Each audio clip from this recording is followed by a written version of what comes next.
Hi friends, welcome back to my channel. Interesting వీడియోల కోసం నా ఛానల్ను సబ్స్క్రైబ్ చేసుకోండి. వెండితెర మహారాణి, మహానటి సావిత్రి నటనతో కోట్లాది మంది గుండెలను గెలుచుకుంది.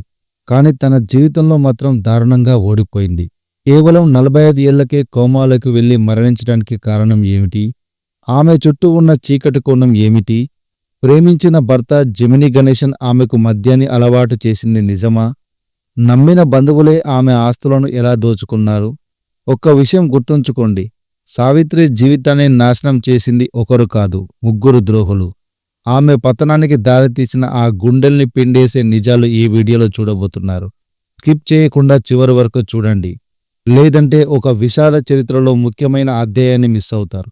తెలుగు సినిమా చరిత్రలో మహానటిగా చిరస్మరణీయమైన స్థానాన్ని సంపాదించుకున్న నటి సావిత్రి గారి జీవితం తెరపై ఎంత వైభవంగా విజయవంతంగా సాగిందో తెర వెనుక అంతే విషాదంగా గుండె కోతతో ముగిసింది.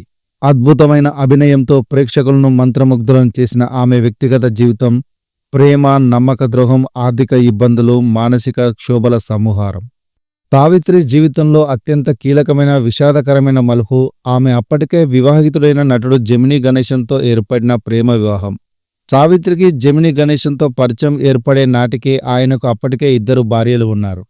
ఈ విషయం తెలిసిన సావిత్రి ఆయనను నమ్మి 1952లో రహస్యంగా వివాహం చేసుకున్నారు. కొద్ది కాలం తర్వాత ఈ విషయం అందరికీ బహిర్గతమైంది.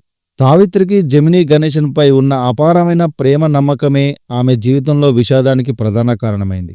జెమినీ గణేశన్ తన వైవాహిక జీవితంలో విశ్వసనీయత చూపలేకపోయారు. సావిత్రిని వివాహం చేసుకున్న తర్వాత కూడా ఆయన ఇతర సంబంధాలు కొనసాగించడం, ఇతర నటీమణులతో సన్నిహితంగా ఉండడం సావిత్రిని తీవ్రంగా బాధించింది. తెరపై ఆమె నవ్వు, కన్నీరు ప్రేక్షకులకు పంచిపెట్టిన అనుభూతి అజరామరం కాగా, తెర వెనుక ఆమె పడిన వేదన, దురదృష్టకర సంఘటనలు తరతరాలుగా గుణపాఠంగా మిగిలిపోతాయి. ప్రేమించిన వ్యక్తి మోసం, కోల్పోయిన సంపద, అంతులేని ఒంటరితనం. మహానటి జీవితం నుంచి మనం నేర్చుకోదగ్గ పాఠం ఏమిటి? ఆమె జీవిత చరమంకంలో పడిన వేదనకు కారణమైన అంశాలు కేవలం వ్యక్తిగతమా, లేక కళాకారుల జీవితాల్లో ఉండే పెనుగులాటకు ఇది నిదర్శనమా?